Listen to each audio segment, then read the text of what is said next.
பெரியாருடைய முழு கொள்கை என்பது கோயில் சொத்து முழுவதும் பறிமுதல் செய்து பொதுமக்களுக்கு வழங்க வேண்டும் என்பது தான் பெரியாருடைய சுயமரியாதை இயக்க மாநாட்டு தீர்மானங்கள். தொடக்க காலம் முதல் இறுதி காலம் வரை பெரியாருடைய கொள்கையாக தான்.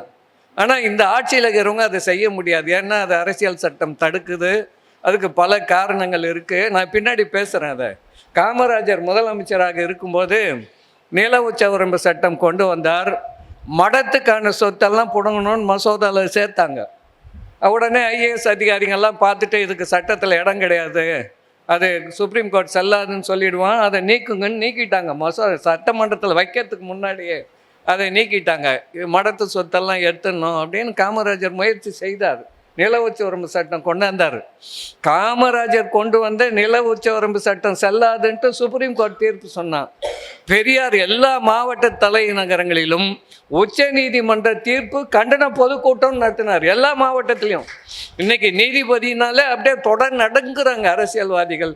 பெரியார் மட்டும்தான். எந்த நீதிபதியாக இருந்தாலும் இதே சாமிநாதன் இருக்கிறதுக்கு பெரியார் கண்டு இன்னைக்கு இருந்திருந்தா நாக்கு பிடிங்கன்னு சாவர மாதிரி பேசியிருப்பார் பெரியார். அந்த அளவுக்கு அதாவது ஒரு என்ன அதிகபட்சமாக என்ன பண்ணுவான், நீதிமன்ற அவமரியாதை வழக்கு அதான் போடுவாங்க. இப்போ நம்ம கலெக்டரு அவர் என்ன பண்ணார், ஒன்றும் இல்லை, தஞ்சை விவசாயிகள் மலையப்பன் வழக்கு. மலையப்பன் கலெக்டர், திருச்சி மாவட்ட கலெக்டரு, நாளைக்கு சட்டமன்றத்தில் சட்டம் வரப்போகுது, தஞ்சை மாவட்டத்திலிருந்து விவசாய தொழிலாளர்களை வெளியேற்றக்கூடாதுன்னு. அதை தெரிஞ்சு அங்கே இருக்கிறவங்க சொல்லிட்டான். சட்டமன்றத்தில் இருக்கிற செக்ரட்டரி இந்த பாப்பானுங்களுக்கெல்லாம் சொல்லி நாளைக்கு சட்டம் வரப்போகுதுன்னா இன்றைக்கே எல்லாரையும் வெளியேற்றுறான். சட்டம் வந்த பிறகு வெளியேற்ற முடியாதுல்ல. அதனால் கலெக்டர் என்ன பண்ணார், வெளியேற்றக்கூடாதுன்னு ஒரு ஆர்டர் போட்டார். முன்னாள் நீ சட்டமே வராத முன்னாடி எப்படி ஆர்டர் போடலாம், நீ கலெக்டராக இருக்கிறதுக்கே லாக்கி இல்லைன்னு சென்னை உயர்நீதிமன்றம் தீர்ப்பு சொன்னால் இந்துவில் தலையங்க எழுதுனா அந்த தீர்ப்பை கண்டித்து பெரியார் பேசினார். அதனால் பெரியார் மீது அவமதிப்பு வழக்கு போட்டாங்க. அப்போ கோர்ட்டில் அவர் எப்போவுமே வக்கீல் வைக்க மாட்டாங்க. இந்த அம்மா சொன்னாங்கல்ல, பெரியார் தன்னுடைய வாழ்நாளில் என்றைக்குமே வக்கீல் வச்சுக்கின்றே கிடையாது. வக்கீல்களை கண்டித்து குடியரசில் நிறைய கட்டுரை எழுதியிருக்கோம். ஏழப்பட்ட நிலத்தகராறில் சண்டைக்கு போனீங்கன்னா கடைசியில் 2 பேர் நிலமை இருக்காது, 2 எதிர் வக்கீல்கிட்ட தான் இருக்கும், உனக்கு ஒன்றுமே மிஞ்சாதுன்னெலாம் பெரியார் எழுதியிருக்கிறாரு. பெரியாருக்கு வக்கீல்கள் மீது நம்பிக்கை கிடையாது. ஆனால் பெரியார் இயக்கத்தில் வழக்கறிஞர்கள் இருந்தாருங்க, நிறைய வக்கீல்கள் இருந்தார்கள். அப்போ பெரியார் கோர்ட்டில் போய் படிக்கிறார். நான் வக்கீல் வச்சுக்க மாட்டேன், நீதிமன்ற அவமதிப்பில் பார்ப்பான் நீதிபதியாக இருக்கும் நாடு கடும் புலி வாழும் காடு. பாப்பான் நீதிபதி முன்னாடி கோர்ட்டில் ஏறி நின்று படிக்கிறார். அந்த அளவுக்கு துணிச்சல் மிக்கவர் பெரியார். அதுபோல் சுயமரியாதை இயக்கத்தினுடைய அடிப்படை லட்சியம் என்பது வேறு. நம்முடைய இப்போ அரசு ஓரளவுக்கு தான் செய்ய முடியும். அதனால் இப்போ வீடு திறப்பு விழா பண்ணுறோம். எதுக்கு, பல்வேறு சாதியை சார்ந்த பல தொழில் செய்கிறாங்க, தீட்டுப்பட்டு போச்சு, அதை தூய்மைப்படுத்தணும், அதுக்கு ஓமம் வளர்த்தணும். பசுமாடு லட்சுமி, எல்லாத்தையும் முன்னாடி கும்பிட்டா பசுமாட்டை பின்னாடி கும்பிடுவாங்க. ஏன்னா லட்சுமி குடி இருக்கிற இடம், அது சிறுநீர் கழிக்கிற இடம் எழுதி வச்சுருக்கிறான். இந்து முன்னணி ஃபோட்டோ போட்டிருக்கிறான். எந்தெந்த தேவர்கள் பசுமாட்டு உடம்புல எந்தெந்த இடத்துல இருக்கிறாங்க அப்படின்னு படமே இருக்குது. அதனால் அதை நட்டி அதை இது குடமுழுக்கும் பெரியாரிஸ்டுகளை பொறுத்தவரை குடமுழுக்க ஏற்றுக்கொள்ளக்கூடாது. ஏனென்றால் பல்வேறு சாதியை சார்ந்தவர்கள் பல்வேறு வேலைகளை செய்து கோயிலை 12 வருஷத்துக்கு ஒரு முறை புதுப்பிக்கணும்னு எழுதி வச்சுருக்குறான் ஆகமத்தில். ஏன்னா கடவுளை ஜனங்க மறந்துடக்கூடாது, அதுக்காக எழுதி வச்சுட்டு தீட்டு கழிக்கிறது தான். மேலே ஏறி தண்ணி ஊற்றி இந்த பல்வேறு ஜாதிகாரம் தொட்டு தீட்டாயிடுச்சு கோயில், இதை தீட்டு கழிக்கிறோம் அப்படின்றது தான் குடமுழுக்கு, வேறு ஒன்றும் இல்லை. கும்பாபிஷேகம்னு சொல்லிக்கின்னு இருந்தாங்க, நல்ல தமிழில் குடமுழுக்குன்னு சொல்கிறோம். ஆட்சியாளர்கள் அதை செஞ்சு தான் செய்வாங்க. பிஜேபிக்காரன் வேறு திட்டுறாங்க, அதனால் அவங்க செய்கிறது செஞ்சுன்னு போட்டாங்க. உண்மையான பெரியாரிஸ்டுகளுக்கு குடமுழுக்கு ஏற்புடையது அன்று. அதை அதுதான், அதாவது சுயமரியாதை கொள்கைப்படி அதெல்லாம் நம்மளை சூத்திரன்னு சொல்கிறது சுட்டி காட்டுது. அந்த இழிவை போக்குவதற்காக பார்ப்பனர்கள் செய்கிற செயல். அதுக்கு நிறைய பின்னாடி நான் வரேன் சொல்கிறேன். ஆகவே இது போல் இப்போ இன்றைக்கு முதன்மையான செய்தி, இந்த 2 அமைப்புகள், சுயமரியாதை இயக்கம், பொது உடைமை இயக்கம், ஐயா ஆணைமுத்துக்கு 100 இது 3க்குமே ஒரு தொடர்பு இருக்குது. சுயமரியாதை இயக்கம் 1925 துவங்கப்பட்டது. அதில் 3 விதமான கருத்துக்கள் இருக்குது. ஒன்று, பெரியார் குடியரசு ஏடு தொடங்கின 2 மே 2, 1925 சுயமரியாதை இயக்க தொடக்க நாள்னு தியாகம் சொல்லுவார். இன்னொன்று திருநாவுக்கரசு என்ன சொல்லுவார், திருநாவுக்கரசு பெரியார் காங்கிரஸ்லேருந்து வெளியேறி வந்த நவம்பர் 21, 22 சுயமரியாதை இயக்கத்தினுடைய தொடக்க நாள்னு சொல்லுவார். ஆணைமுத்தையா என்ன சொல்லுவார்னா, மதுரையில் பார்ப்பனர் அல்லாதார் மாநாடு 12/12/1926 நடைபெற்றது. அதில் தான் பார்ப்பனர் அல்லாதார் சுயமரியாதைன்னு முதல்ல தீர்மானம் போட்டாங்க. மாநாட்டுக்கு அழைப்பு விடுக்கும்போதே சுயமரியாதை பெறுவதற்காக மாநாட்டுக்கு வாருங்கள்னு அழைத்தார்கள். அதனால் அதுதான் சுயமரியாதை இயக்கத்தினுடைய தொடக்கம்னு ஆணைமுத்தையா எழுதுவார். இப்படி 3 கருத்துக்கள் இருக்கின்றன. எப்படி இருந்தாலும் இது நூற்றாண்டு 25, 26 நூற்றாண்டு. பொது உடைமை கட்சியை பொறுத்தவரை அதுக்கு 2 வரலாறு சொல்கிறாங்க. ஒன்று 1918 எம்என் ராய் தலைமையில் தாஷ்கண்டில் ஒரு 5 பேர் சேர்ந்து இந்திய பொது உடைமை கட்சின்னு அங்கே தொடங்குறாங்க. அதுக்கப்புறம் சிங்காரவேலர் தலைமையில் 1925 இங்கே தொடங்குறாங்க. கான்பூரில் சிங்காரவேலர் தலைமையில் தொடங்குறாங்க. ஆக அதுக்கும் இப்போ 100 ஆண்டு ஆகுது. ஆர்எஸ்எஸும் அதே 1925 விஜயதசமி அன்னைக்கு தான் தொடங்கியிருக்கிறாங்க. இப்போ என்னென்ன பொது உடைமை இயக்கத்தில் சிங்காரவேலர் அவர் நம்ம தமிழ் பித்தன் ரொம்ப சொன்னார் சிங்காரவேலர் மறைக்கப்பட்டது பற்றி. சிங்காரவேலர் எழுதுந்தோம் ஒரு 1716 பக்கம் இருக்குது. 3 தொகுதியாக முத்துகுணசேகரன் அவர்களும் வீரமணி அவர்களும் தொகுத்திருக்கிறார்கள். சிங்காரவேலர் சிந்தனை களஞ்சியம்னு. அந்த முத்துகுணசேகரன் சிங்காரவேலரை பற்றி முனைவர் பட்டம் செய்தவர். அவர் முனைவர் பட்டம் செய்யும்போது அது எத்துமை கொடுக்கும்போது ஆணைமுத்தையா கூட போனார் பல்கலைக்கழகத்துக்கு. ஒரு தோழர்களோடு எல்லாரும் போனாங்க. அவர் எங்கள் சிந்தனையாளனில் 1984 மாவேசி அன்பன் என்ற பேரில் எழுதுவார் முத்துகுணசேகரன். அப்போ அவர் இல்லை, இப்போ இறந்துட்டார். அவர் தான் தொடக்கத்தில் சிங்காரவேலரை பற்றி அதிகமாக ஆய்வுகள் பண்ணி அவருடைய எழுத்துக்களை வெளியே கொண்டு வந்தவர். அவர் ஒரே ஒரு தப்பு தான் செஞ்சார் எனக்கு தெரிஞ்சு. கடற்கரை ஓரம் இருக்கிற எல்லா மீனவர் கிராமத்திலையும் சிங்காரவேலருக்கு சிலை வச்சு ஒரு நம்மால் சிங்காரவேலரை பொது உடைமை கட்சி தலைவராக காட்டுவதற்கு பதிலாக மீனவர் சங்கத்தின் தலைவர் போல பரப்பி வச்சுட்டு போயிட்டார் அவர். அது ஒரு செயல். ஆனால் அவருடைய எழுத்துக்களை கொண்டு வந்தாங்க. இப்போ வீரமணி இப்போ இருக்கார். அவர் நிறைய சிங்காரவேலரை பற்றி தொகுத்து இப்போவும் எழுதி கொண்டிருக்கிறார். NCBHல நிறைய நூல் இருக்குது. பாரதி புத்தகாலயத்தில் இருக்குது. இப்போ நான் என்ன சொல்ல வரேன்னா, சிங்காரவேலர் எழுதுந்து 1716 பக்கம் மொத்தம் அந்த களஞ்சியத்தில் இருக்கிறது. அதில் அவர் நம்ம சுயமரியாதை இயக்கம் குடியரசில் எழுதுறதுக்கு முன்னாடி எழுதுனது 143 பக்கம், 158 பக்கம். அவர் நம்மக்கிட்ட கோச்சின்னு போய் 1935 புது உலகம்னு ஒரு இதழ் தொடங்கினார். அதில் எழுதுந்து இது வரைக்கும் 143 பக்கம் கிடச்சிருக்குது. 301 பக்கம்தான் அவர் தனியாக நம்ம இதழ்களில் வராமல் இது. மற்றதெல்லாம் இந்த 1716 பக்கத்தில் 301 போனால் 1415 பக்கம் பெரியாருடைய குடியரசு, அந்த அதுக்கடுத்து வந்த புரட்சி, பகுத்தறிவு, புதுவை முரசு, பாண்டிச்சேரியிலேருந்து வெளிவந்தது புதுவை முரசு. அது 1930 32 வரைக்கும் வந்தது. அந்த புதுவை முரசை நான் தொகுத்து எல்லாத்தையும் கட்டுரை, கவிதை, பாடல், பெட்டி செய்தி 2500 பக்கங்களில் 6 தொகுதியாக நான் வெளியிட்டிருக்கிறேன். அதில் சுயமரியாதை இயக்கத்தை சேர்ந்த 90 பேர்களுடைய கட்டுரை இருக்குது. அது அதில் பெரியார் கட்டுரை இருக்காது. ஏன்னா பெரியாருக்கு தான் குடியரசு இருக்கு. அதனால் மற்றவங்க கட்டுரையை போட்டாங்க, அதில் எல்லாருடைய கட்டுரையும் போட்டாங்க. அதனால் அது வெளி உலகத்துக்கு அதிகமாக தெரியல. பாரதிதாசன் தான், குத்தூசி குருசாமி தான் அதுக்கு ஆசிரியர். ஆனால் அவர் மனைவிக்கு ஹைதராபாத் பக்கத்தில் ஒரு இடத்துல வேலை, அங்கேருந்து எழுதி அனுப்பிடுவார். கொஞ்சம் அம்மையாருக்கு அங்கே பணி கிடச்சிது ஆசிரியர் பயிற்சி பள்ளியில். அப்படி அந்த சிங்காரவேலருடைய எழுத்தெல்லாம் அதில் நம்முடைய இதழ்களில் வந்தது தான் 1415 பக்கம். அடுத்த ஆண்டு சிங்காரவேலர் நினைவு நாள் வர்றதுக்குள்ளே சுயமரியாதை ஏடுகளில் சிங்காரவேலரின் கட்டுரைகள் 2 தொகுதி நான் ஒரு 1400 பக்கத்தில் அதை மீண்டும் வெளியிடுவேன் என்று, அதுவும் மதுரையிலே பித்தன் ஏற்பாடு செய்யணும். நம்ம ஐயா வரதராஜன் எல்லாருக்கும் இடத்தை அன்பளிப்பாக கொடுத்து முற்போக்கு இயக்கங்களை எல்லாம் ஆதரிக்கின்ற கொடை வள்ளலாக இருக்கிறார். அவர் இந்த நிகழ்ச்சியை நடத்த வேண்டும். ஓராண்டில் அந்த நூலை நான் தயார் செய்து விடுகிறேன். சுயமரியாதை இயக்க ஏடுகளில் சிங்காரவேலரின் கட்டுரைகள் இன்னும் பரவட்டும் மறுபடியும். ஏன்னா பொது உடைமை கொள்கையை மிக எளிமையாக அந்த காலத்தில் வந்து செய்தவர் சிங்காரவேலர். அவர் முதல்ல காந்திக்கு கடிதம் எழுதினார். 1919 இந்து ஏட்டில் எழுதினார். 22 சுயராஜ்யம் யாருக்குன்னு கேட்டார். அது 3 பகுதி நூலாக வந்திருக்கு. இந்த சுயராஜ்யம் நீங்கள் காங்கிரஸ் கேட்குற சுயராஜ்யம் யாருக்கானது? இது முக்கியமான கேள்வி. சுயராஜ்யம் சொல்கிறீங்க, யாருக்காக சுயராஜ்யம்? அப்போ தான் அது அந்த கம்யூனிஸ்ட் தத்துவத்தை கொஞ்சம் கொஞ்சமாக சிங்காரவேலருடைய முன்னோர்கள்லாம் கப்பல் வியாபாரம் பண்ணாங்க. இங்கேருந்து வந்து வெளிநாட்டுக்கு வியாபாரம் பண்ணாங்க. அதனால பணம் நிறைய சம்பாரிச்சாங்க. அவரே எழுதியிருக்கிறார், என்னுடைய முன்னோர்கள் வந்து லட்சக்கணக்கான ரூபாய் பொறுமானமுள்ள சொத்துக்களை பிராமணர்களுக்கு சாப்பாடு போடுறதுன்னு எழுதி வச்சுட்டு போய்கிறாங்கன்னு பேசியிருக்காரு 1931.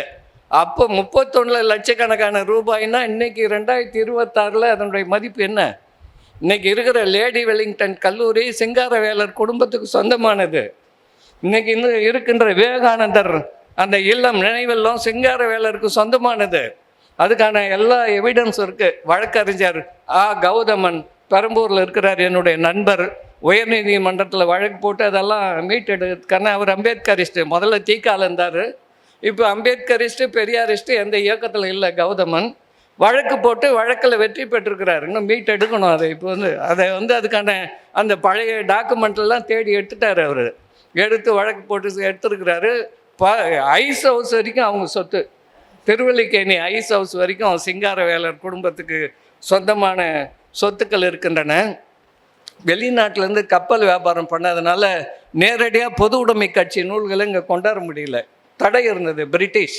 அதனால் பாண்டிச்சேரிக்கு பிரெஞ்சு ஆதிக்கம் இருந்ததுனால அங்கே வர வச்சு பாண்டிச்சேரியிலேருந்து இவங்கெல்லாம் மீனவர்கள் தானே, படகு வழியாக சின்ன சின்ன கப்பல்கள் வழியாக அந்த நூல்களை மறைமுகமாக தமிழ்நாட்டுக்கு கொண்டு வந்து வச்சிருந்தார். சிங்காரவேலர் நூலகம்தான் அந்த காலத்தில் இந்தியாவிலேயே மிகப்பெரிய நூலகம். 20,000 புத்தகம் வச்சுருந்தார்.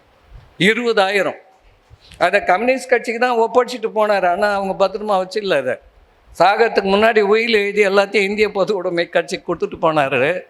அவர் ஏன் மறைக்கப்பட்டார்னா, பார்ப்பனியத்தையே பயங்கரமாக கண்டித்தார். ஜாதி மதம் இதெல்லாம் கடுமையாக கண்டித்தார். அதை கம்யூனிஸ்ட் இயக்கங்களும் கடவுளும், கம்யூனிஸ்ட் இயக்கமும் மதமும், கம்யூனிசமும் பெண்களும், கம்யூனிஸ்டுகளும் குழந்தைகளும். அவர் எழுதின தலைப்பெல்லாம் பாருங்கள். குழந்தைங்களை பெற்றுக்குன்னா பெற்றோர்களுக்கு வேலைக்கு போய் நீங்கள் பால் கொடுத்துடணும்.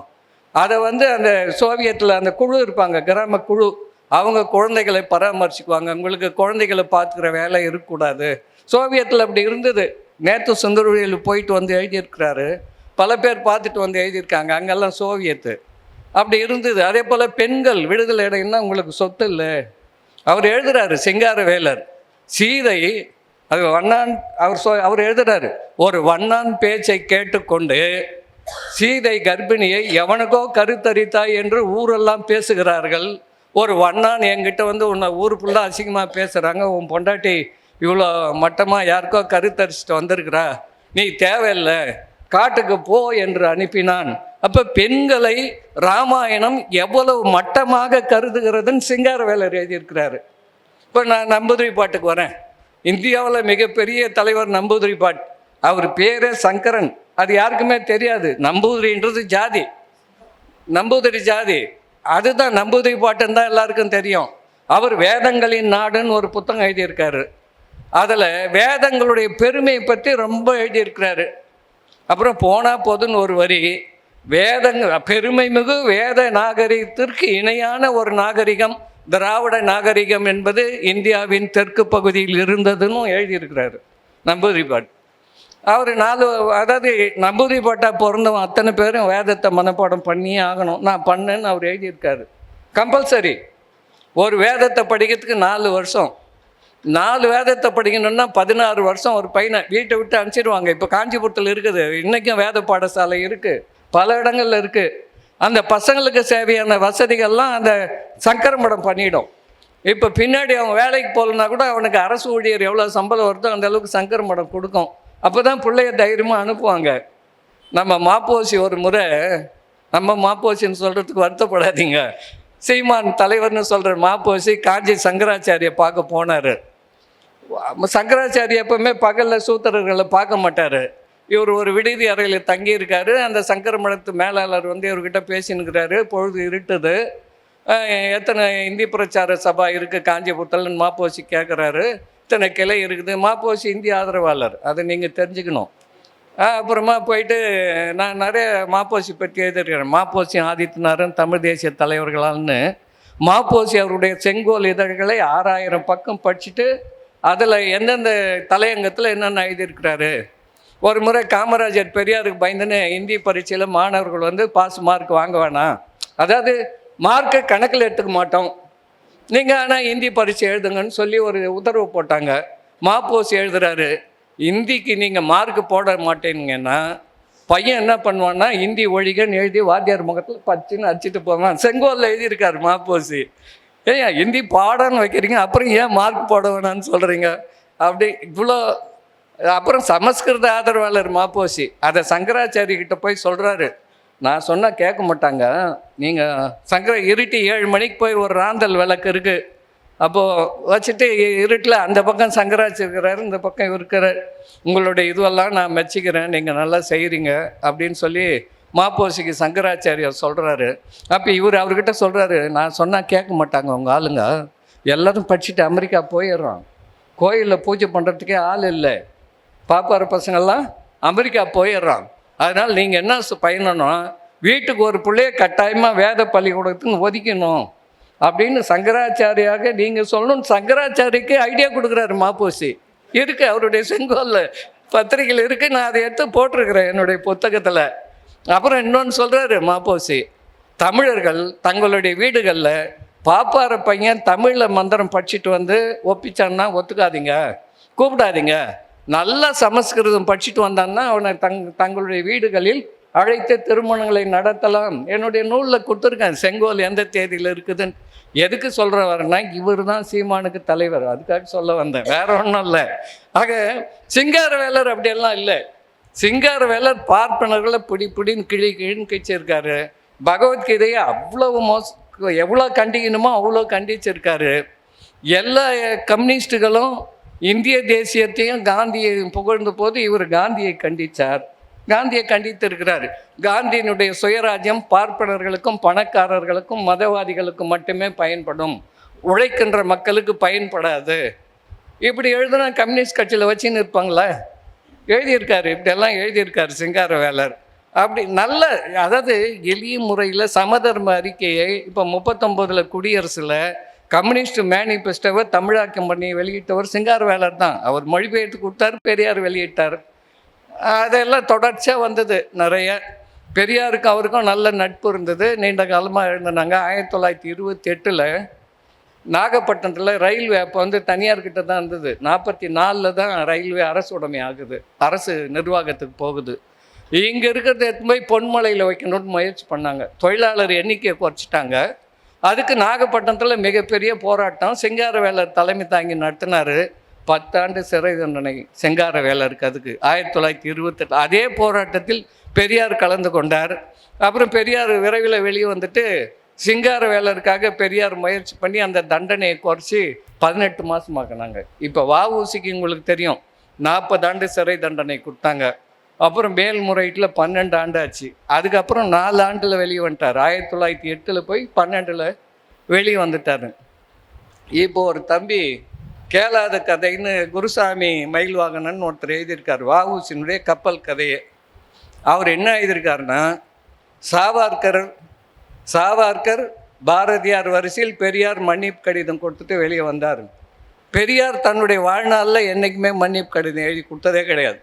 எப்பவுமே யார்கிட்டையுமே வக்கீலே வச்சுக்க மாட்டார். எப்பவுமே பெரியார் ஒரு 50,000 ரூபாய் கடன் கொடுத்துருந்தார் ஒருத்தருக்கு. அப்போ வட்டிக்கு விடுவாங்க, பெரிய மண்டி வணிகம் இல்லையா, குறைஞ்ச வட்டிக்கு விடுவாங்க. காந்தியினுடைய ஒத்துழைப்பு இயக்கத்தில் சேர்ந்த உடனே கோர்ட்டுக்கு போகக்கூடாது, அதனால் 50,000 வரலன்னா பரவாயில்லன்னு விட்டார். எப்போ 1921 சேலம் விஜயராகவாச்சாரியார் கேட்குறாரு, என் பேருக்கு அதை மாற்றி கொடுத்துரு பாண்டை, நான் போட்டு வசூல் பண்ணி வாங்கிக்கிறேன், கட்சி கொடுத்துட்றேன் காங்கிரஸுக்கு. காந்தியார் சொல்லிட்டார் கோர்ட்டுக்கு போகக்கூடாது, நீ போனா என்ன நான் போனா என்ன, தேவையில்லைன்னு விட்டார் பெரியார். அப்படி விட்டவர். அவர் 1919 வரும்போது மிகப்பெரிய வருமானம் உள்ள மண்டிக்கடையை ஆளை வச்சு பார்த்துக்க சொல்லிட்டு வந்திருக்கலாம். இழுத்து மூடிட்டு தான் வந்தார். அதுக்கு பிறகு மண்டிக்கடையை திறக்கலை. 1919 பிறகு அவ்வளவு பெரிய வருமானம் வரக்கூடிய மண்டிக்கடையை மூடி விட்டு தான் பொது வேலைக்கு பெரியார் வந்தார். யார் எவ்வளோ எளிமையான உணவு கொடுத்தாலும் சாப்பிட்டாரு. எந்த நீதிமன்றத்துலையும் ஜெயிலுன்னா 1938 இந்திய எதிர்ப்பு பெரியார் பெருசாக, அதாவது இந்த இந்திய எதிர்ப்பு போராட்டத்துக்கு தான் மிகப்பெரிய காரணம். அதனால் என்ன பண்ணார் ராஜாஜி, பெண்கள் மாநாடு நடந்தது நவம்பர் 13 1938. அந்த மாநாட்டில் தான் பெரியார்னு பட்டம் கொடுக்குறாங்க. அங்கே பெண்கள் இந்திய எதிர்ப்பு போராட்டத்தில் கலந்து கொள்ளணும்னு பேசினார். அதுக்கு ஓராண்டு சிறை. அடுத்த நாள் இவர் பேசின அடுத்த நாளே பெண்கள் மறியலுக்கு வந்துட்டாங்க. அதை இவர் தான் தொடங்கி வச்சார். அதுக்கு ஓராண்டு சிறை. இந்த ரெண்டுத்துக்கும் சேர்த்து ஒரு 2000 ரூபாய் அப்புறம் இதுக்கு 1000 அதுக்கு 1000 2000 அபராதம். அது கட்டலைன்னா அதுக்கு ஒரு ஆண்டு 3 ஆண்டு சிறை. பெரியார் சென்னையில் இருந்தால் தொண்டர்கள் போய் பார்த்து ஆலோசனை கேட்பாங்கன்ட்டு பெல்லாரி சிறைக்கு மாற்றிட்டார் ராஜாஜி. அங்கே போயிட்டாங்க. இந்த நேரத்தில் நீதி கட்சியினுடைய தலைவர் அந்த பப்ளி ராஜா வெளிநாடு பயணம் முடிச்சுட்டு வந்தார். இந்திய எதிர்ப்புக்கு ஆதரவாக அவர் அறிக்கை விட்டோடனே ராஜாஜி அவர் கூப்பிட்டாரு. இவர் முன்னாள் முதலமைச்சர் பப்ளி 36 வரைக்கும் பப்ளி ராஜா முதலமைச்சர். ராஜாஜி 37 முதலமைச்சர் வந்து 38 கூப்பிட்றாரு. கூப்பிட்ட உடனே போய் என்ன இந்த இந்திய எதிர்ப்பு போராட்டம் சம்மந்தமாக நீங்கள் அறிக்கையெல்லாம் விடுறீங்க, அதெல்லாம் விடக்கூடாது. நீங்கள் வந்து நீதி கட்சி தலைவர் பதவியிலேருந்து ராஜினாமா செய்யணும். யார் ராஜாஜி கேட்குறாரு பப்ளியை பார்த்து. இல்லை முடியாதுன்னாரு. நீ முடியாதுன்னு சொன்னீங்கன்னா நாளைக்கு நான் வந்து இந்த நிலசுவாந்தார் அந்த வழக்கு இருக்குதுல்ல, அதை அந்த சட்டத்தை கொண்டாந்து உங்கள் ஜமீன் சொத்துக்கள் எல்லாம் பறிமுதல் பண்ணிவிடுவேன் அப்படின்னு. இவர் சொன்னார், என் சொத்து போனால் எனக்கு கவலை இல்லை அப்படின்ட்டு வந்துட்டார். நான் ஏற்கனவே மக்களுக்கு எழுதி கொடுத்துட்டேன் எல்லாத்தையும் எங்கள் ஊரில், அதனால் என்கிட்ட எதுவும் கிடையாது, நீ என்னென்ன பண்ணிக்கோன்ட்டேன். ஆனால் மற்ற ஜமீன்தார்கள் வந்து பொப்ளியை பார்த்து மிரட்டினாங்க, அதாவது கெஞ்சினாங்க, உன்னால் வந்து எங்கள் ஜமீன் சொத்தெல்லாம் போயிடும் பொழுது ராஜினாமா. நீதி கட்சி தலைவர் பதவியை ராஜினாமா பண்ணிட்டார் பொப்ளி. இந்த நாட்டில் 1920 வரைக்கும் 36 வரை ஆட்சி செய்த ஒரு மிகப்பெரிய கட்சிக்கு 2 மாதம் தலைவரே இல்லை. கியாபே விஸ்வநாதமும் ஏடி பன்னீர்செல்வம் தான் பெல்லாரி சிறைக்கு போய் பெரியாரை பார்த்து தேதியெல்லாம் கூட வச்சுருக்கேன்.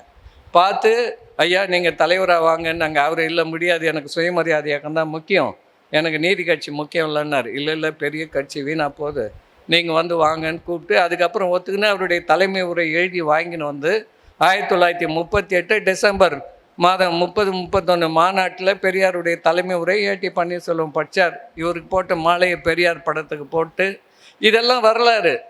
அப்போ பெரியாரை அழைத்து வந்தவர்கள் 2 பேர், கியாபே விஸ்வநாதம், ஏடி பன்னீர்செல்வம், 2 பேர் தான் தலைவர். இன்றைக்கி பேசுகிறவங்க என்ன பேசுகிறாங்க, பெரியார் வந்து நடுவில் பூந்துட்டார் இந்திய எதிர்ப்பு போராட்டத்தில். என்ன ஒரு நியாயமே இல்லாத ஒரு குற்றச்சாட்டுகள். ஆகவே இந்த சிங்காரவேலருக்கும் இந்த பொது உடைமை இயக்கத்துக்கும் சுயமரியாதை இயக்கத்துக்கும் தொடக்கத்திலேருந்தே சுயமரியாதை சமதர்ம வேலை திட்டம் ஈரோட்டில் வைக்கிறாங்க, நிறைய கிளைகள் அமைக்கிறாங்க, போராட்டங்கள்லாம் நிறைய நடக்குது. 1933 இன்றைய ஆட்சி ஒழிய வேண்டும் ஏன்னு பெரியார் குடியரசில் ஒரு தலையங்க எழுதினார். அதுக்காக பெரியாரை கைது பண்ணாங்க. அவருடைய குடியரசு அலுவலகம்லாம் போய் எல்லாம் ஜப்தி பண்ணிட்டாங்க. எல்லாத்தையும் அங்கே இருந்ததெல்லாம் காவல்துறை எடுத்துன்னு வந்துட்டாங்க. ஏடி பன்னீர்செல்வம் அப்போ ஓம் மெம்பர், அப்போல்லாம் வந்து இரட்டை ஆட்சி இல்லையா, பாதி பேர் ஆங்கிலேயர்கள் இருப்பாங்க, அவங்க கவர்னர் விரும்பினவங்க உள்துறை மெம்பராக. ஓம் மெம்பர்ன்றது அது வந்து ஒரு அமைச்சருக்கு நிகரான உள்துறை அமைச்சர் பதவி போல். இது போல் சுயமரியாதை சமதர்ம கட்சியை தடை பண்ண போகிறாங்க, நீங்கள் வந்து பழையபடி சுயமரியாதை பிரச்சாரத்துக்கே போயிடுங்க, இந்த சமதர்மம் தற்காலிகமாக நிறுத்தி வச்சுருங்கன்னு ஏடி பன்னீர்செல்வம் சொன்னதுனால பெரியார் வந்து தற்காலிகமாக நான் ஒத்தி வைக்கிறேன் அப்படின்னு தான் எச்ஜி வெல்ஸ் கலெக்டர், கோவை மாவட்ட ஆட்சியர், அவர் முன்னாடி அறிக்கை எழுதி தான் படிக்கிறார். அதில் மன்னிப்பு என்ற வார்த்தையே கிடையாது. தற்காலிகமாக ஒத்தி வைக்கிறேன். கம்யூனிஸ்ட் கட்சி சட்டப்படி தடை செஞ்சுட்டாங்க 35. கம்யூனிஸ்ட் கட்சின்ற பேர்லேயே இயங்க முடியாது. இப்போ பெரியார் சுயமரியாதை இயக்கம் தொடர்ந்து இயங்குது. கம்யூனிஸ்ட் கட்சிக்காரங்க என்ன பண்ணாங்க, ஜீவாலாம் காங்கிரஸ் சோசியலிஸ்ட் கட்சி என்கிற பெயரால் காங்கிரஸ் கட்சிக்குள்ளே போயிட்டாங்க. தனியாக கட்சி கிடையாது. 1942 வரைக்கும் இந்தியாவில் பொது உடைமை கட்சி என்ற பெயரால் எதுவுமே கிடையாது. 1937 ஜீவா தான் ஜனசக்தி ஏட்டுக்கு ஆசிரியர்னு தொடங்குறாங்க. காங்கிரஸ் சோசியலிஸ்ட் கட்சிக்கான இதழ். அதில் முதல் படமே அரசு தொகுத்து NCBH போட்டிருக்கிறாங்க. இப்போ ஜீவாவின் தலையங்கங்கள் 2 தொகுதி, ஜீவாவின் ஆக்கங்கள் 2 தொகுதி, மொத்தம் ஒரு 4 தொகுதி, எப்படியும் ஒரு 1500 2000 பக்கம் இருக்கும். அது நான் படிச்சுட்டேன்னு வச்சுங்களேன். அதில் முதல் அட்டையில் நேரு படம் தான் போட்டிருக்காங்க. இந்தியாவின் சோசியலிச பிதாமகர் நேரு கீழே எழுதியிருக்கிறாங்க. அடுத்த வாரம் தான் காரல் மார்க்ஸ் படத்தையே போடுறாங்க. அப்போ இவங்களுக்கு காரல் மார்க்ஸை விட நேரு தான் இவங்களுக்கு பெரிய தலைவராக தெரிகிறாரு. அது சிங்காரவேலர் ஒத்துக்கலை. அதே போல் 1938 இந்திய எதிர்ப்பு போராட்டம் இவ்வளோ தீவிரமாக நடக்குது. சிங்காரவேலர் இந்திய எதிர்ப்பு போராட்டத்துக்கு ஆதரவாக எழுதியிருக்கார். குடியரசு ஏட்டிலே இருக்குது. நான் அந்த தொகுப்பில் கொண்டு வந்துடுவேன். இந்த 3 தொகுதியில் அது வரல. வீரமணி கிட்ட கேட்டேன். வீரமணி அவர் சிங்காரவேலர் தொகுப்பாசிரியர். அவர் தான், ஏங்க குடியரசில் இருக்குது நீங்கள் அதை பார்க்கலையான்னு. இல்லை பார்த்தேன், சேர்க்கலை, அடுத்த முறை சேர்த்துறேன்னாரு. கொண்டு ஆதரவாக இந்திய எதிர்ப்பு போராட்டத்துக்கு ஆதரவாக சிங்காரவேலர் எழுதியிருக்காரு. அவர் இந்திய பொது உடைமை கட்சி, அந்த காங்கிரஸ் சோசியலிஸ்ட் இதில் இருந்தாலும் அவர் தன்னுடைய கொள்கையை. ஆனால் ஜீவா 1938 இந்த இந்திய எதிர்ப்பு போராட்டம் பிற்போக்குத்தனமானது, ஆங்கிலேய ஏகாதிபத்துக்கு ஆதரவானது, பொது உடைமை கட்சியை சார்ந்த யாரும் அதில் கலந்து கொள்ளக்கூடாதுன்னு ஜனசக்தியில் தலையங்க எழுதியிருக்கார். அரசு தொகுப்பில் இதுவும் இருக்குது.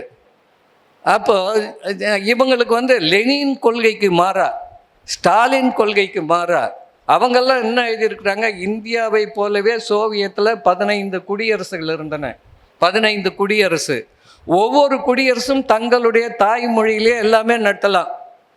எல்லாமே இங்கேருந்து மாஸ்கோவுக்கு ஒரு கடிதம் போகுதுன்னா கஜகஸ்தான்லேருந்து இவங்க மொழியில் அனுப்பலாம். உலகத்திலேயே மிகப்பெரிய மொழிபெயர்ப்பு மையம் மாஸ்கோவில் இருந்தது.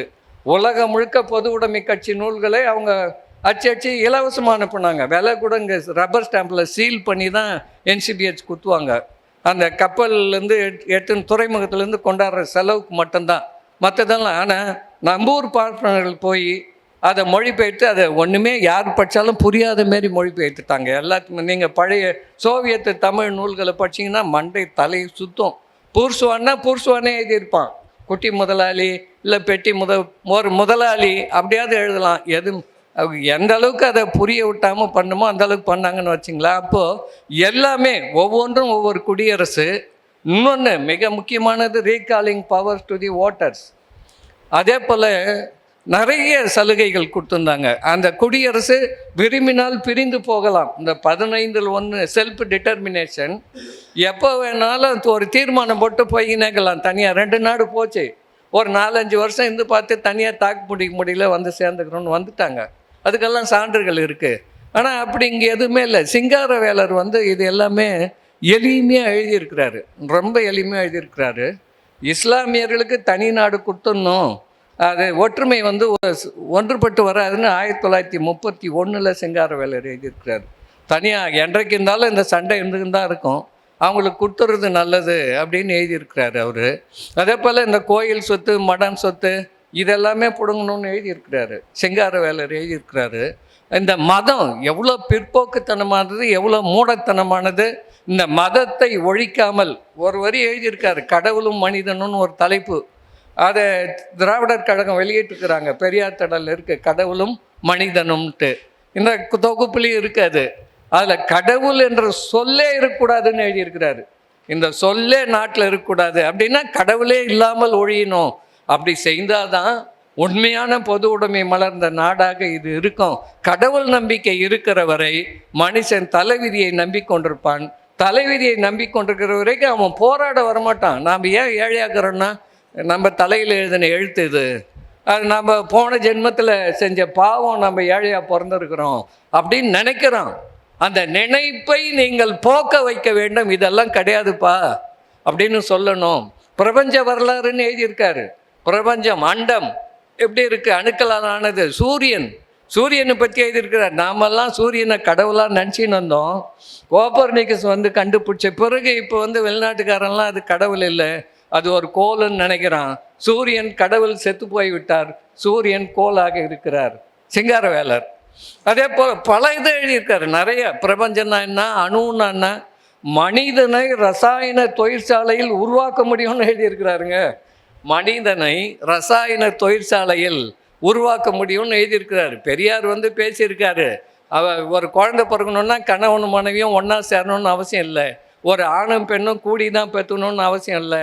டெஸ்ட் பேபியில் வந்து டெஸ்ட் பேபி வராத காலத்தில் பெரியார் எழுதினார். அதன் பிறகு தான் அண்ணா 1942 திராவிட நாடு எழுதினப்போ அந்த டெஸ்ட் படம் போட்ட மேல் அட்டையில் பெரியாருடைய இது போட்டிருப்பார். அந்த ஒரு உயர்வான சிந்தனை, வேற ஒன்றும் இல்லை, உயர்வான சிந்தனை போக்கு. பெரியாருடைய சிந்தனைகளும் சிங்காரவேலருடைய சிந்தனைகளும் ஒத்த நோக்கு உள்ளன. 2 பேருடைய சிந்தனையும் ஒரே மாதிரி இருக்கும். அதனால தான் 2 பேருக்கும் ரொம்ப நட்பு நீடித்தது கடைசி வரைக்கும். அதாவது குடியரசு ஏட்டில் பார்த்தீங்கன்னா திருவிக்காவை மறைமலடிகள் எல்லாம் பெரியார் கடுமையாக விமர்சனம் பண்ணியிருப்பார். மறைமலடிகள் பொண்ணுக்கு பாப்பானை வச்சு கல்யாணம் பண்ணப்போ பெரியார் விமர்சனம் பண்ணி எழுதினார். திருவிக்காவை ரொம்ப விமர்சனம் பண்ணி எழுதினார். ஆனால் சிங்காரவேலர் கடுமையாக பெரியார் இந்த 34 பிரிஞ்சு சிங்காரவேலர் போன பிறகு இவங்க வந்து வெறும் சாதி மதம் ஒழிகன்னு சொல்கிறாங்க, பொருளாதாரத்தில் ஈடுபாடு காட்டலைன்னு ஒரு குற்றச்சாட்டை வைக்கிறார். அந்த கட்டுரையும் பெரியார் குடியரசு ஏட்டில் வெளியிட்டிருக்கிறார். சிங்காரவேலர் பெரியாரை பற்றி குறை சொன்னது கூட தன்னுடைய ஏட்டில் எழுதின பெரியார் சிங்காரவேலரை ஒரே ஒரு சொல்லு கூட எந்த இடத்துலையும் விமர்சனம் செய்யலை குடியரசு. ஏன்னா அவர் உண்மையான பொது உடைமை தத்துவத்துக்கு பாடுபடுறாரு. இவங்க 2 பேரும் மதவாதிங்க. யார்? மறைமலடிகளும் திருவிக்காவும் செய்வார், மறைமலடிகளும். அதனால் பெரியார் விமர்சனத்தை வைக்கிறாரு. இவரை பற்றி எந்த சின்ன விமர்சனமும் பெரியார் செய்யலை. இதெல்லாம் நம்ம புரிந்து கொள்ள வேண்டும். அதனால தான் சிங்காரவேலர் இந்த இந்திய பொது உடைமை கட்சி வந்து அவரை மதிக்கவே இல்லை. 1937 ஜனசக்தி வருது. சிங்காரவேலர் 1946 தான் இறக்குறாரு. ஒரே ஒரு கட்டுரை கூட சிங்காரவேலர் கட்டுரை அவங்க எடுத்து கூட போடல, ரீப்ரொடியூஸ் கூட பண்ணலை. அவர் எழுத்த எதையும் இந்திய பொது உடைமை கட்சியினுடைய இதழ்களில் வரல. ஆகவே சிங்காரவேலர் வந்து வேண்டுமென்றே திட்டமிட்டு, ஏன்னா இவர் மிகப்பெரிய பார்ப்பன எதிர்ப்பாளர். அந்த கட்சியில் இருந்த டாங்கே பார்ப்பனர். அம்பேத்கரே சொல்லியிருப்பார், டாங்கே ஒரு பார்ப்பன சிறுவன். அம்பேத்கர் ஒரு நெசவு போராட்டம் நடத்துகிறாரு. டாங்கே தொழிற்சங்கம் வச்சுருக்காரு. என்னன்னா மும்பையில் நெசவாலைகள் அதிகம், தாழ்த்தப்பட்ட மக்களை சேர்த்தா அந்த நூல் நாட்டில் தொட்டு இது பண்ணுவாங்க. எச்சி பற்றோன்னு அந்த துணி ஆலைகளில் சேர்க்க மாட்டாங்க, நூற்பு ஆலைகளில் தாழ்த்தப்பட்டவங்கள ஒருத்தர் கூட சேர்க்க மாட்டாங்க. அதுக்கு ஒரு போராட்டம் நடத்தும் போது கம்யூனிஸ்டுகளை கூப்பிடுறாரு அம்பேத்கர். வரமாட்டாங்க அப்படின்னு சொல்லிட்டாங்க. அதனால் அம்பேத்கருக்கு முதல்ல ஆர்வம் வந்துச்சு கம்யூனிசம் மேலே. இவங்க இது போல் பண்ணோன்னே அவர் இவங்களை வெறுக்க ஆரம்பிச்சிட்டாரு. அதுதான் இப்போ பெரியாரு கூட இவங்க மேலே ரொம்ப ஆர்வம் வந்தது. 1952 தேர்தலில் பெரியார் கம்யூனிஸ்ட் கட்சி தான் வரணும்னு ஆதரித்தார். ராமூர்த்திக்கு ஆதரவாக மதுரையில் வந்து பிரச்சாரம் பண்ணார் பெரியார் 52 தேர்தலில். பி ராமூர்த்தி பாப்பான் தான். இருந்தாலும் காங்கிரஸ் வரக்கூடாது, முதலாளி கட்சி ஒழியணும், பொது உடைமை வரணும் அப்படின்னு நினச்சார் பெரியார். ஆகவே இதுக்கெல்லாம் ஒரு ஒற்றுமை இருக்குது. இதே போல் ஆணைமுத்தையாக்கு பொது உடைமைக்கும் இந்த சுயமரியாதை நாங்கள் மட்டும்தான் எங்கள் இதழில் சிங்காரவேலர் படத்தை போடுறோம். பொது உடைமை கட்சி தலைவர்கள் மார்க்ஸ் லெனின் போடும்போது சிங்காரவேலரையும் சேர்த்து போடுறோம். சிங்காரவேலருடைய தத்துவ நூல்களை சின்ன சின்ன நூல்கள் போட்டோம், பொது உடைமை தத்துவங்கள். அவர் அந்த காலத்தில் 32 எழுதிருந்த மறுபதி போட்டோம். இதெல்லாம் கொண்டு போகணும்னு நினைக்கிறோம். ஒரு இது இருக்குது. ஆணைமுத்தையா வந்து 1975 தீக்காவிலேருந்து நீக்கப்பட்ட பிறகு 76 தனியாக பெரியார் சம உரிமை கழகம் அப்படின்னு தொடங்கினார். அவர் தொடங்கின பிறகு என்னை பொறுத்த வரைக்கும் அவர் வெளியே வந்தது ரொம்ப நல்லது. அங்கேயே இருந்திருந்தால் இந்த அளவுக்கு அவர் சைன் ஆகிருக்க முடியாது, பல வேலைகளை செஞ்சுருக்க முடியாது, அதுக்கு இடம் கொடுத்துருக்க மாட்டாங்க. அதனால் அவர் வெளியே வந்த பிறகு தான் 78 எப்படியாவது மத்திய அரசில் இந்த ஓபிசிக்கு ஒரு ரிசர்வேஷன் வரணும் அப்படின்றதுக்காக ஆண்டு கணக்கில் போய் அங்கே பாடுபட்டு மிகப்பெரிய பீகாரில் 1978 பெரியார் நூற்றாண்டு விழாவை 32 மாவட்டங்களில் 32 நாள் நடத்தினாங்க. அதுக்கு அங்கே ராம் அவதேஷ் சிங்னு ஒரு எம்பி, ஜனதா கட்சி எம்பி, அவர் பெரியாரிஸ்ட்டு. இவரை பார்க்கறதுக்கு முன்னாடியே இந்தியில் பெரியாரை பற்றியெல்லாம் அவருக்கு தெரிஞ்ச வரைக்கும் எழுதியிருக்காரு. அவர் தான் அதுக்கு உறுதுணையாக இருந்தார். அவர் வந்து அந்த ஊர்காவல் தோட்டி தலையாரி இருப்பாங்கள்ல, அந்த சங்கத்துக்கு மாநில தலைவர். அதனால் அவர் ஒரு கால் கொடுத்தா அவங்கெல்லாம் தடி எடுத்துன்னு வந்துடுவாங்க. ஒரு தடி அங்கே இருக்கிற பூமிகாரெலாம் ரொம்ப திமிரு பிடிச்சவங்க. ஆனால் இவங்க தடியை எடுத்துன்னு வந்தால் பயந்துட்டு வெளியே வர மாட்டாங்க. அப்படி 32 நாள் நடத்தி அதன் பிறகு பீகாரில் வட இந்தியாவில் எங்கேயுமே பிசிக்கு ரிசர்வேஷனே கிடையாது. இங்கே மட்டும்தான் நீதி கட்சி ஆட்சியிலிருந்து இருந்தது. அது நான் பிராமின் இருந்தது. ஓமந்தூர் ராமசாமி ரெட்டியார் தான் 48 பிசின்னு ஒரு பிரிவை உருவாக்குறாரு. நான் பிராமினில் 2ஆக பிரித்து கொடுக்குறாரு. அப்போது ஆணைமுத்தையா போராட்டம் அது அந்த 32 நாள் முடிச்சிட்ட உடனே அங்கே சிறை நிரப்பும் போராட்டம் நடத்துகிறாங்க. அவதேசிங்களாம் இவங்க வந்துடுறாங்க தமிழ்நாட்டுக்கு. 10 நாள் நடத்துகிறாங்க. அதாவது 1978 செப்டம்பர் 17 பெரியார் பிறந்த நாளில் தொடங்கி அக்டோபர் 18 முடிக்கிறாங்க. முடித்த உடனே சிறை நிரப்பு போராட்டம். மொரார்ஜி அதே அக்டோபர் 25, 26 பிரதமர் பாட்னாக்கு போகிறார் பேச. விரட்டி அடிச்சிட்டாங்க. என்ன நான் சொன்னேன் தோட்டி தலையாரி சங்கம்ன்ட்டு அடி கல்லெத்து பறக்க விட்டாங்க. ஒரு 2 இடத்துல பேச முடியல மொரார்ஜி. இன்றுல கட்டிங்ஸ் வந்திருக்கு. பிரதமர் நான் படங்காட்டு நரி சலசலப்புக்கு அஞ்ச மாட்டேன் அப்படின்ட்டு சொல்லி ஃப்ளைட் ஏறி திரும்பி வந்துட்டார். அதனுடைய விளைவு தான் அப்போ இவங்க கோரிக்கை வந்து காக்கா கலேல்கர் கமிஷனை நிறைவேற்றணும். அதுதான் பிசிக்குன்னு போட்ட முதல் கமிஷன். ஆனால் அது கலேல்கர் பார்ப்பனர். அவர் ரிசர்வேஷன்லாம் நிறைய கொடுத்துருக்காரு. நேரு கொடுத்த கடிதத்தில் தனிப்பட்ட முறையில் சாதி அடிப்படையில் இடஒதுக்கீடு கொடுக்கறதுல எனக்கு இஷ்டம் இல்லைன்னு எழுதி கொடுத்துட்டாரு. அந்த கடிதமும் பிரிண்டடில் அந்த காப்பியில் இருக்குது கலேல்கர் கமிஷன் ரிப்போர்ட்டில். மொரார்ஜி நாள் ஆயிடுச்சு, நான் புதுசாக மண்டல் தலைமையில் குழு போடுறேன் அப்படின்னு போட்டார். அதன் பிறகு நீண்ட நாள் அது காங்கிரஸ் நடைமுறைப்படத்தில் அந்த ஜனதா போயிடுச்சு. சரண் சிங் வீட்டு முன்னாடியெல்லாம் மறியல் பண்ணாங்க. எல்லாமே பழைய சிந்தனையாளர் ரெக்கார்டு இருக்குது. இங்கே மக்கள் நாயக உரிமை இப்போ ஒரு வகுப்புரிமை வரலாறுன்னு ஒரு புத்தகம் விற்கிறதுக்கு அரசியலன் கொண்டு வந்திருக்கிறாரு. அதில் எல்லா வரலாறும் தெளிவாக 1920 ஆணைமுத்தையா போய் போராடிய வரைக்குமான வரலாறுகள் அங்கே இருக்குது. அவர் ஒரு 5 நூலுங்களை அரசியலன் கொண்டு வந்திருக்கிறாரு இங்கே விற்பனைக்கு. இந்த இந்து அறநிலையத்துறை சட்டம் இன்றைக்கி வந்தது. மணியரசனுக்கு நான் ஒரு 50 கேள்விகள் கேட்டிருந்தேன். அது 2016 இன்றைக்கி வரைக்கும் பதில் சொல்ல அப்படின்ட்டு அது ஒரு புத்தகம். இந்த மண்டல் குழு பரிந்துரை பற்றி அது ஒரு 130 ரூபாயில் ஒன்று. தன்னுரிமை தமிழ் தேசம் பற்றி ஆணைமுத்தையாவுடைய 2 கட்டுரைகளை ஒரு நூல். பெரியார் காண்டம் நூற்றாண்டுக்கான வைக்கம் கிளர்ச்சி 80, அதாவது 80 ரூபா மொத்தம் சேர்த்து 530 ரூபாய் வருது. 430 ரூபாய் வருது. 130 ரூபாய் கழிவு போக 300 ரூபாய்க்கு செட்டு அங்கே கொடுப்பாரு. அந்த இடத்துல வச்சுருக்காரு. போகும்போது நீங்கள் வாங்கிக்கணும். ஆணைமுத்தையா பாட்னாவில் இருக்கும்போது தான் கேரளாவிலேருந்து தந்தி அடித்தாங்க. அவங்க இந்த நாராயணகுரி ஆட்கள் வந்து இயக்கம் நடத்துகிறாங்க. அங்கே அவங்க நடத்தினோடனே எஸ்என்டிபி அவங்க அதுக்கு கூப்பிட்டுருந்தாங்க. அப்போ தான் அவர் முதல்ல வைக்கம் போராட்டத்தில் கலந்து கொண்டவங்கள நேரடியாக பேட்டி எடுத்தார். வைக்கம் போராட்டத்தில் கலந்து கொண்டவர் ஒருத்தர், போராட்டத்தை பார்த்த ஒருத்தர், ஒரு 90 வயசு, 2 பேரையும் பேட்டி எடுத்து 79 ஜனவரி மாதம் சிந்தனையாளன்லேயே அதை எழுதிட்டார். வைக்கம் போராட்ட தியாகிகளில் நேரில் கண்டேன். அவங்க நச்சியை காமிச்சிக்கிறாங்க பெரியார் எப்படி பேசுவாருன்ட்டு. பெரியார் வந்ததுனால தான் அந்த போராட்டமே நீடித்தது அப்படின்னு. இல்லைன்னா எங்களுக்கு நாங்கள்லாம் தோற்று போயிருப்போம். ஏன்னா காந்தி அதை கெடுக்கிறதுக்கு நிறைய சதி பண்ணார். அது அதிகமான வந்து அவருடைய நூலில் காந்தியும் பெரியாரையும் சமன்படுத்துறது உடன்பாடு கிடையாது. அப்படி செஞ்சிடக்கூடாது. ஏன்னா ஜார்ஜ் ஜோசப் தான் கேரள காங்கிரஸ் கமிட்டி தலைவர். காந்தி என்ன பண்ணுறாரு, நீ கிறிஸ்டியன், நீ இதில் தலையிடக்கூடாது, இது இந்துக்கள் பிரச்சனைன்னு கடிதம் எழுதுறாரு. காங்கிரஸ் கமிட்டி தான் நட்டுது.